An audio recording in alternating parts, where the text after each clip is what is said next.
রামনবমী, রামের জন্মদিবস। রবিবার গোটা রাজ্য জুড়ে সাড়ম্বরে পালিত হয়েছে রামনবমী। রামচন্দ্রের পরিচালনায় যেন রাজত্ব চলে। জেলায় জেলায় মহামিছিল।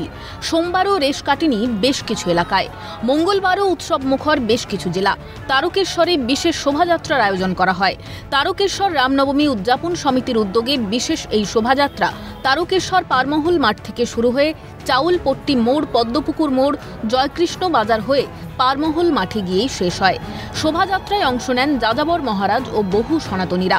উপস্থিত ছিলেন বিজেপির আরামবাগ সাংগঠনিক জেলার সভাপতি সুশান্ত কুমার বেরা, পুরসুরা বিধানসভার বিজেপি বিধায়ক বিমান ঘোষ, আরামবাগ বিধানসভার বিজেপি বিধায়ক মধুসূদন বাগ সহ একাধিক বিজেপি নেতৃত্ব।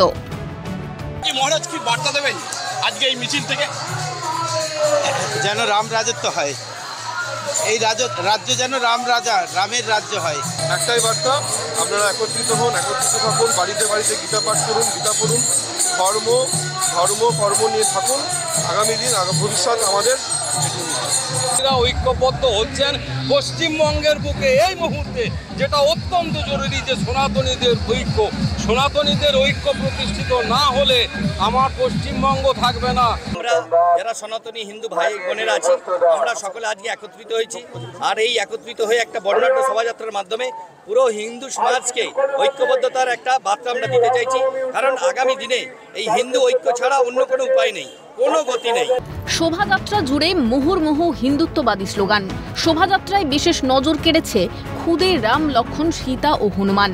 বর্ণাঢ্য শোভাযাত্রাকে ঘিরে মানুষের উৎসাহ উদ্দীপনা ছিল চোখে পড়ার মতো। বাজি পুড়িয়ে চলে উদযাপন। জানা গিয়েছে এই শোভাযাত্রায় যোগ দেন তারকেশ্বর ব্লক ও বিধানসভা মিলিয়ে মোট 22টি পুজো কমিটির সদস্যরা।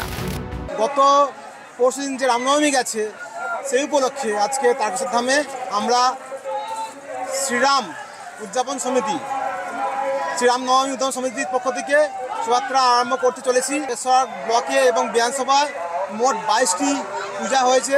সে পূজা কমিটি থেকেই তারা প্রশাসন নিয়ে আস্তে আস্তে আমাদের শোভাযাত্রা যোগ দিচ্ছে। সুভাষ মজুমদারের রিপোর্ট, ক্যালকাটা নিউজ।